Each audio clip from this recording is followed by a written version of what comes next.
Mesdames et messieurs, la vie est une question de perspective, et mon point de vue est sûrement différent du vôtre. Après tout, personne ne contemple le merveilleux temple de la vie en utilisant les mêmes yeux. Étant le juge de ses sentiments, chacun se forge son propre jugement. Aimer, adorer, adorer, détester, ou détester, aimer. Les optimistes sont libres de tout aimer, tandis que les pessimistes de tout détester. Mais dans leur cas, faut-il estimer ce que l'on déteste? Les souvenirs de primaire vont peut-être nous éclairer. Elle riait très fort, comme si elle se moquait. Elle vous regardait passer, comme si elle vous jugeait. Elle parlait constamment, comme si elle se vantait. Cette fille, je ne lui avais jamais vraiment parlé. Et pourtant, une haine s'était installée envers elle, un mélange de jalousie et de mépris. Je ne voulais ni croiser son regard, ni croiser ses pas. Et puis un jour, elle est venue me parler. J'ai vite compris que si elle riait très fort, c'était pour essayer de m'apporter du confort. Et que si elle me regardait passer, c'était pour essayer de m'aborder.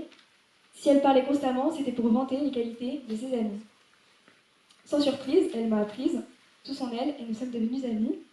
Combien de vos amitiés ont-elles commencé par un, je cite, « Ah mais tu sais, Caro, je te détestais ».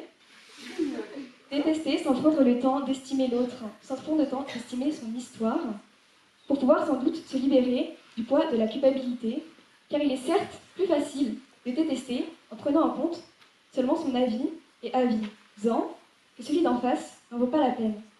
Estimer pour ne pas construire un mur entre ce que l'on déteste et nous-mêmes, estimer pour ne pas passer à côté et saboter sa propre vie. Mais que faire? Que faire lorsque cette haine, on la reçoit en héritage?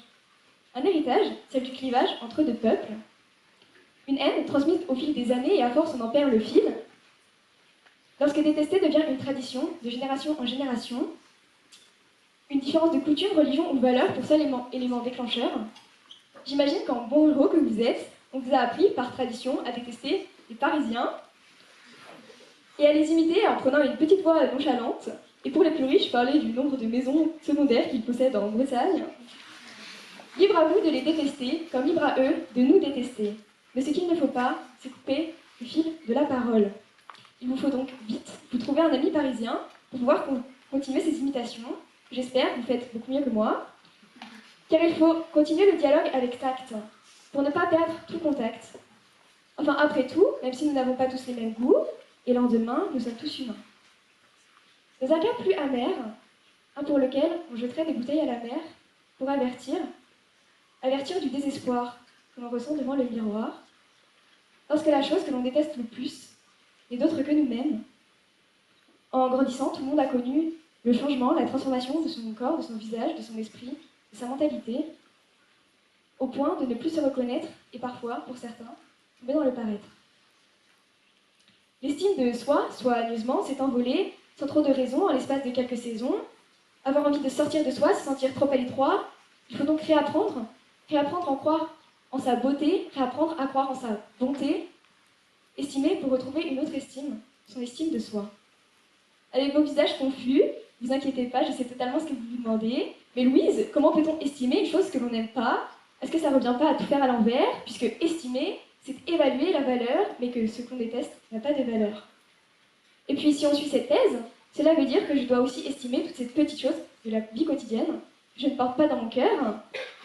Les brocolis, les salsifis, les souris, le vomi, la trigonométrie. Et oui, et c'est pour ça que parfois, c'est nul. Mais estimer permet d'examiner avant d'exclure à toute allure, de laisser la porte de notre esprit ouverte aux autres perspectives. Estimer vous permet de vous poser les bonnes questions. Est-ce que je déteste vraiment ou suis-je en train de faire perdre leur valeur aux mots? Ne serait-ce pas un simple « je déteste » jeté en l'air? Est-ce que je déteste cette personne à qui je n'ai jamais vraiment parlé, ou cette chanson que je n'ai pas pris la peine de réécouter, ou les brocolis qu'en vérité je n'ai pas regoûté depuis des années? Et si l'on déteste absolument, passionnément, parfait. Mais il faut connaître, Et si on déteste absolument, parfaitement, parfait. Mais il faut faire preuve de raison et connaître la vraie raison. Ne surtout pas détester pour faire comme les autres et suivre, ou par fainéantise de ne pas s'instruire. Guillaume, mon adversaire dans cette thèse, Guillaume, tu es certainement l'une de ces personnes, pensant que la force ultime réside dans une action téméraire, telle que traverser tout nu un village peuplé de cannibales. Je dois l'avouer, cette action demande beaucoup de courage, hein. Mais personnellement, j'estime que la force ultime est de savoir affronter ses opinions avec franchise, de savoir les examiner encore et encore sous toutes les mesures et coutures. Mesdames et messieurs, nous ne pouvons pas revivre nos hier et rejouer nos passés. Mais croyez-moi, estimer ce que vous détestez peut effacer vos futurs regrets. Soyez ouverts d'esprit, car vous ne voulez pas, un jour, peut-être demain, finir par être un con sidéré. Ne reniez pas ce que vous détestez, car ces choses, ce sont elles qui forgent votre personnalité. Assumons les conflits, car au fond, ils ne sont rien d'autre que l'essence de la vie. Et n'ayons pas peur du débat, car il est là pour construire l'avenir. Est-ce que vous aimez les endives? Non. Parce que moi, non. Et je pense que la plupart des gens ici présents dans la salle sont d'accord avec moi. À part peut-être les personnes d'un âge plus avancé. Désolé à toutes les personnes concernées. Je crois même que je déteste ça. Ce goût amer qui te reste en bouche, même avec un peu de vinaigrette. Et puis, ils ont beau essayer d'en faire un plat avec du jambon, pour être créatif. Mais il n'y avait plus de croquant. C'était bien son seul point positif. Finalement, sous cette forme cuite et molle, c'est encore pire, et j'ai largement de quoi les haïr, ces endives. Bon, peut-être que j'exagère un petit peu. Effectivement, j'ai l'impression qu'on utilise beaucoup le mot détester pour tout et pour rien, et un peu trop facilement, comme je viens de le faire. Parce que je suis sûr que vous aussi vous détestez des choses banales, comme devoir démêler des écouteurs plein de nœuds, ou encore des pizzas à l'ananas, ou les explications linéaires. Je pense que vous aussi, vous avez plein d'idées qui vous viennent en tête quand on vous pose ce genre de questions. Mais à la base, détester, c'est avoir de l'aversion, de l'antipathie pour quelqu'un ou pour quelque chose. C'est ne pas pouvoir endurer, ne pas pouvoir même supporter un comportement, une activité ou une personne.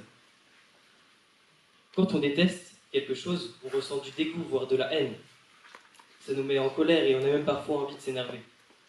C'est un terme très fort qu'on devrait peut-être employer moins abondamment pour le réserver à des sujets plus graves et plus importants. Alors je vous rassure, il n'y a pas que les endives que j'ai en horreur.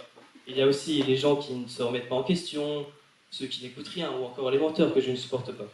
Mais aussi l'irrespect, les hypocrites, et les gens violents envers les plus faibles qu'eux, la violence en général. Moi aussi, comme vous, tout cela m'écœure au plus haut point, comme les endives. En conséquence de tout cela, je trouve difficile de ressentir de l'estime pour toutes ces choses détestables. Car avoir de l'estime, c'est attribuer de la valeur, pas de la valeur marchande ici bien sûr, mais de la valeur morale ou de la valeur sentimentale. Quand on a une bonne opinion de quelqu'un, c'est quand on trouve que son travail est remarquable et admirable et qu'on éprouve du respect pour cette personne. Quand on a de l'estime, on a une sensation de reconnaissance. Quelqu'un comme Martin Luther King, par exemple, qui a donné sa vie pour lutter contre la discrimination raciale, on l'estime grandement. Mais ça peut être aussi quelqu'un de plus proche de vous, un ami, par exemple, avec qui vous passez vos meilleurs moments et à qui vous pouvez confier vos peines et vos joies, et qui sera toujours à l'écoute. C'est quand cet individu ou cette action, ou encore cette chose nous fait du bien, nous rassure, ou nous aide, comme Mbappé en finale de la Coupe du Monde, par exemple, même si pour le coup ça n'a pas très bien terminé. Donc l'estime, c'est ce qu'on attribue à un bienfait pour l'humanité ou pour l'individu que nous sommes. Et dès que ce bienfait disparaît parce que la personne fait une mauvaise action, par exemple, l'estime disparaît aussi. Quand vous êtes dépité ou frustré d'une personnalité ou d'un proche que vous adoriez par le passé, car il a fait quelque chose de grave alors que vous croyez en elle ou en lui, il n'a donc plus beaucoup d'estime pour ce personnage. On peut même ressentir de la haine envers lui, c'est-à-dire qu'on ne peut plus donner de valeur morale à cet individu, et on finit par le détester. Comme disait l'écrivain Chamfort, on n'estime guère quelqu'un lorsqu'on ne l'aime pas, et l'on aime médiocrement lorsqu'on estime peu. On ne peut donc pas estimer ce que l'on déteste. Certains pourront toujours essayer de vous faire croire le contraire en vous manipulant, comme Louise. En vous parlant, par exemple, du pardon qu'on peut accorder quand quelqu'un est coupable d'un fait grave et qu'on pourrait garder de l'estime pour toutes les autres bonnes choses qu'il a faites. Mais le pardon, c'est une chose, mais estimer, c'en est une autre. On peut pardonner, certes, mais cela n'empêche pas de détester. Donc de ne pas avoir d'estime pour cette personne. C'est comme les endives, je leur pardonne d'être un simple légume, livide et insipide.